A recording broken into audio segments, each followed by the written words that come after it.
Hello, my name is Jackie Garcia. I am a student of the course Foreign Language and Acquisition and Learning, and this is the video proposed in Phase 4 in the activity Step 1. This activity is about recording a video, giving our opinion or a reflection concerning the importance of the assessment in the learning process based on the video given in the activity guide. So there, I was watching the video and there were some specific arguments given in it that I consider are very important to understand the importance of the assessment in the learning process. The first is to know how much the learning objectives have been achieved, and I think it is so true.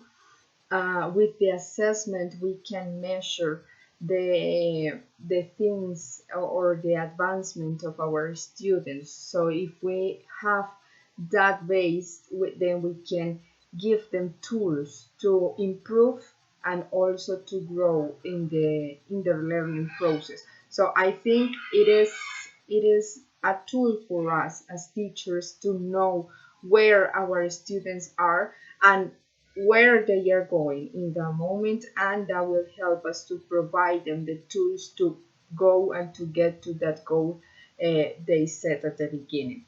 Also, there was something else that called my attention, and I consider it very important, and it is the feedback that assessment gives not only for the students but also for the teachers.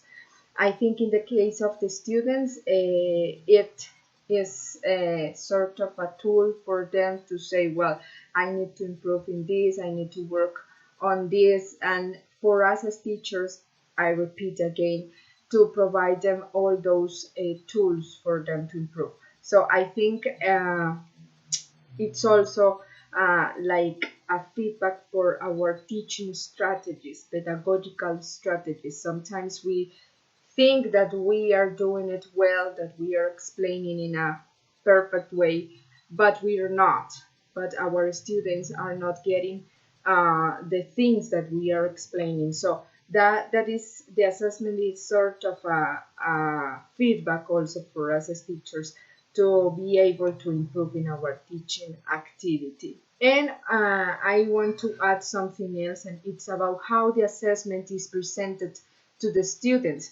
Sometimes we present assessment as something which is uh, something that make them feel fearful about assessment, but maybe we can implement some strategies not to present it as a terrible thing in the learning process, but we can present it as funny activities, and we can do it through maybe technological tools, or maybe asking them questions, in the middle of the class, and in those questions we are evaluating and we are applying that as the assessment.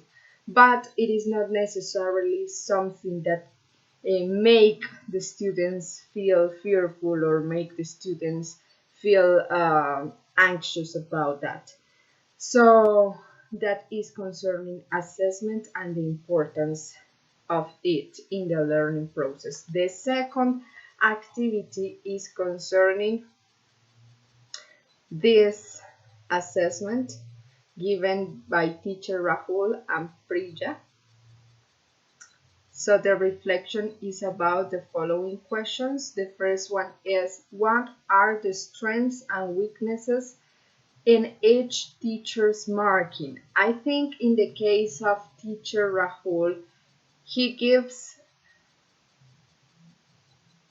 a very complete feedback to the students, and he tries to encourage that student the same as teacher Priya, and that's something that it's vital in our assessment, always to encourage our students to improve.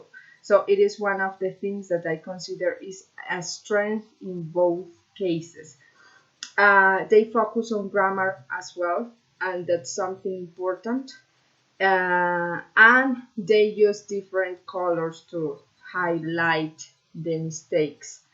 Uh, Concerning weaknesses, in teacher Rahul, I can see that he gives like some like a paragraph giving them the feedback, giving the students, sorry, the feedback, and that's something good, but he doesn't go deep into the mistakes. He congratulates the student and he focused on capital letters, the mistakes concerning capital letters, but he didn't say anything else to the student. Also, he talks about the draw picture, but he is not giving another kind of assessment, or he doesn't go deep into the other mistakes as grammar mistakes, as spelling mistakes. Yes, and he didn't correct the mistake in third line, play a ball. The student wrote played a ball instead of play the ball, which is the correct way. In the case of teacher Prija, she doesn't give any feedback. I mean, she is just highlighting the mistakes. She is just saying, well, C is capital letter, GR grammar, and SP spelling. But she's not giving the student, or she's not guiding the student into what to improve. What are the specific mistakes in each one of them? It would be better maybe if she says, well, in the case of flame, flame is a proper name, so in that way we need to use capital letter. In third person, we need to use the S in the verb to indicate that we are speaking in present simple, third person. And spelling, well, in the case of happy, we need to double the P because that's the rule, etc., etc., etc. So I think in both cases, the most important weakness is that they don't go deep and they don't explain the student what are the specific mistakes and how to improve those mistakes. And I think that's really important.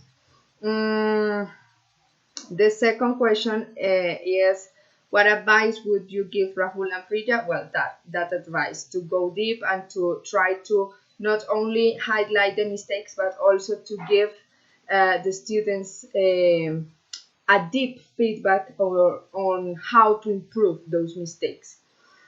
If you were neither Rahul or Priya corrected the error on line 3, play a ball. Maybe they didn't focus on that because the idea was given. Yes, the idea of playing a ball was given. Maybe the correct way is playing the ball, but when you read play a ball, then you imagine. It would be better if they correct that, but even if they don't, the idea is transmitted. If you were the teacher of this learning, which type of error would you choose to focus on in class? I think I will choose present simple. Present simple and, well, yes, the order would be present simple, spelling, and then the capital letter. I think that would be the order. I will focus more on present on grammar because I think that's the best way to be understandable in communicating, in an oral communication. Maybe in written communication we need capitals and spelling, but in the communicative way, I think it's better if we know how to use the grammar properly. And how do you usually correct writing? Do you do anything the same as Rahul and Priya? Yes, I try to use different colors to correct the mistakes of my students when don't they don't spell in the right way or they don't say something in the right way. I try to correct them with different colors, but I try to do what I just said before. focus, of course, on the mistakes, but also to explain them how to say it, or how to write, or how to spell that word, or well, what I'm correcting, in the right way, and to make them or to make them understand. Yes, well, this is the mistake, and this is the right way to say it. And well, that's the way that I do it. Thank you very much for your attention.